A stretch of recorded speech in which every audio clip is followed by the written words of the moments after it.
ఆర్థిక ఇబ్బందుల్లో ఉన్న పేద, మధ్యతరగతి కుటుంబాలకు అండగా నిలిచేందుకు ముఖ్యమంత్రి సహాయ నిధి ఎంతగానో తోడ్పడుతోంది. శనివారం సంగారెడ్డి ఎమ్మెల్యే క్యాంపు కార్యాలయంలో జరిగిన కార్యక్రమంలో లబ్ధిదారులకు భరోసానిస్తూ పంపిణీ చేసిన చెక్కుల వివరాల్లోకి వెళ్దాం.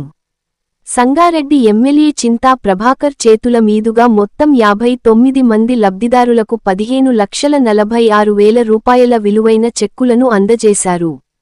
కష్టకాలంలో ఆపన్నహస్తం అందించే సీఎం రిలీఫ్ ఫండ్, నిరుపేద కుటుంబాల ఆరోగ్యానికి మరియు అత్యవసర అవసరాలకు ఒక పెద్ద వరంగా మారిందని మాజీ సీడీసీ చైర్మన్ కాసాల బుచ్చిరెడ్డి పేర్కొన్నారు.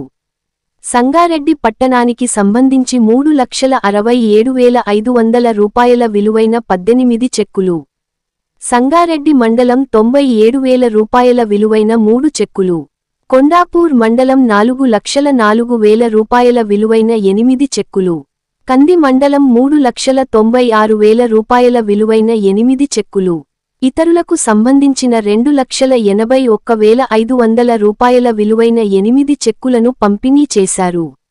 ఈ కార్యక్రమంలో మాజీ CDC chairman Kasala Buchi Reddy, TNGOs రాష్ట్ర మాజీ అధ్యక్షుడు మామిళ్ల రాజేందర్, మాజీ గ్రంథాలయ సంస్థ చైర్మన్ నరహరి రెడ్డి, మాజీ municipal vice chairman Shankari Vijayender Reddy, పలువురు మండల పార్టీ అధ్యక్షులు, కౌన్సిలర్లు, సర్పంచులు మరియు పార్టీ నాయకులు, కార్యకర్తలు పెద్ద సంఖ్యలో పాల్గొన్నారు.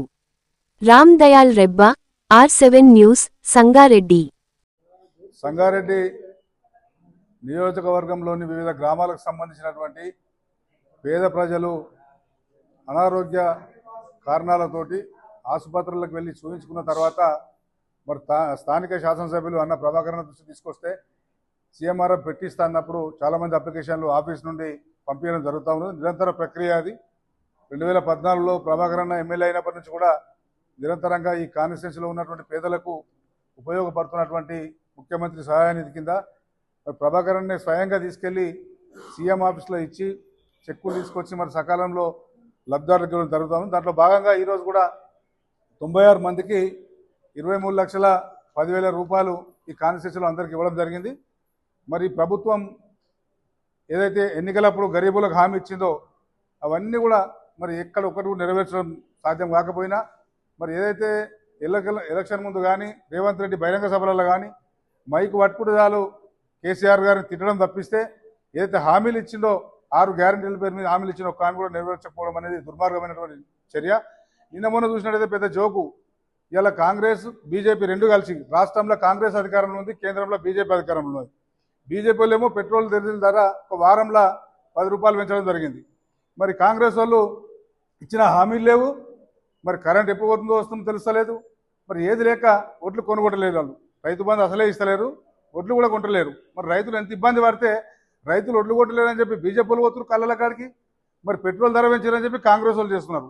రెండు తోడు దొంగల్లాగా వీళ్ళకి వాళ్ళు వాళ్ళకి వీళ్ళు సపోర్ట్ చేసుకుంటూ పోతా ఉన్నారు తప్ప ఈ రాష్ట్రంలో తెలంగాణ ఉన్నటువంటి రైతులను కానీ గరీబులను కానీ పట్టించుకున్న పాపన కాంగ్రెస్ బీజేపీ పార్టీలు పోతలేవనే విషయాన్ని బీఆర్ఎస్ పార్టీ చాలా సీరియస్గా వర్కింగ్ ప్రెసిడెంట్ కేటీఆర్ కావచ్చు, మరి తెలంగాణ మొదటి నుంచి ఉద్యమకారుడు మన జిల్లా ట్రబుల్ షూటర్ అయిన హరీష్ అన్న కావచ్చు, మరి నిరంతరంగా పార్టీ నాయకులను సమన్వయం చేసుకుంటూ ఇటు కల్లాల కాడితో పాటు డీజిల్ పెట్రోల్ మీద కూడా మరి ఈ ప్రభుత్వాలను నిలదీస్తున్న విషయం ప్రజలంతా గమనిస్తూ ఉన్నారు.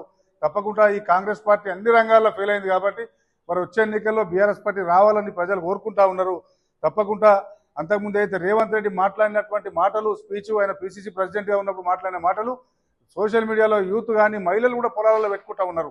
రైతు బంధు ఏమైందా, ఒక 2 సార్లు ఎందుకు ఇస్తున్నారు, 3 సార్లు ఇవ్వాలని చెప్పి రేవంత్ రెడ్డి ఆయన బీఆర్ఎస్ను ప్రశ్నించిన విషయం కావచ్చు, డిసెంబర్ 9 దాకా ఆగితే 4,000 పెంచి ఇస్తాం అక్కలు పెద్దమ్మలు అని చెప్పిన విషయం కావచ్చు, మరి ఇంట్లో ఉన్నటువంటి ఆడపిల్లలందరికీ కూడా మరి 2,500 నెలకు పింఛన్ వచ్చినట్టే 1వ తారీఖు ప్రతి నెల మొదటి తారీఖు నాడు వేస్తా అని చెప్పి ప్రకటించిన విషయం కావచ్చు.